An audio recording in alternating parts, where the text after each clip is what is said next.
Good day everyone! I am Justin May Pangalay from BSED Science 3C, and in this video, we are going to talk about diffraction grating, and it is somehow related to this. Have you ever wondered how information is stored and read in this device? Or why does it look so colorful?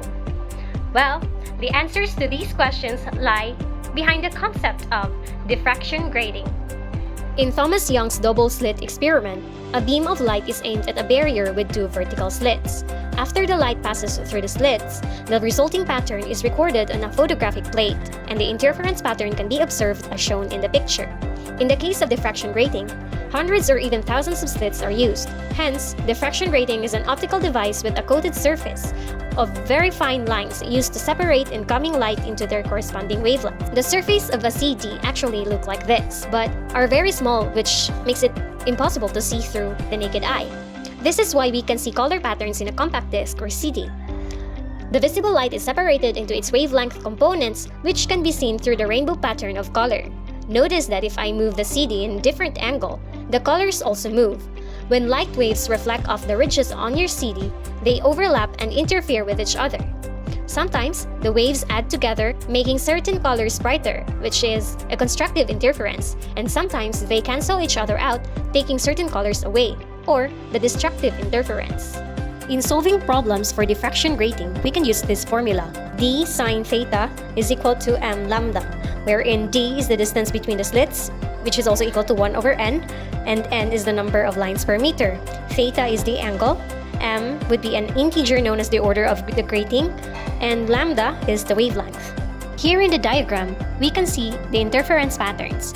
Here is the central maximum where m is equal to 0. Now let's focus on the blue interference. This here is the first order, so m is equal to 1, and the angle that corresponds to the first order is theta 1, and so on. Well, let's try to solve this problem. A diffraction grating has 5,000 lines per centimeter. Calculate the second order angle if a wavelength of 650 nanometer is used as a light source. So first we have to list down the given. So we have 5,000 lines per centimeter, which is the diffraction grating. The second order, which is equal to 2, or m is equal to 2. The wavelength, which is 650 nanometers. And we are going to look for theta 2. And this is the formula that we are going to use.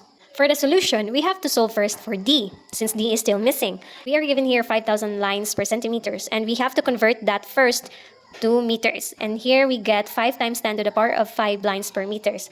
And now that we got the value of n, we can solve for d. And for solving d, we will get 2 times 10 to the power of negative 6 meters per line.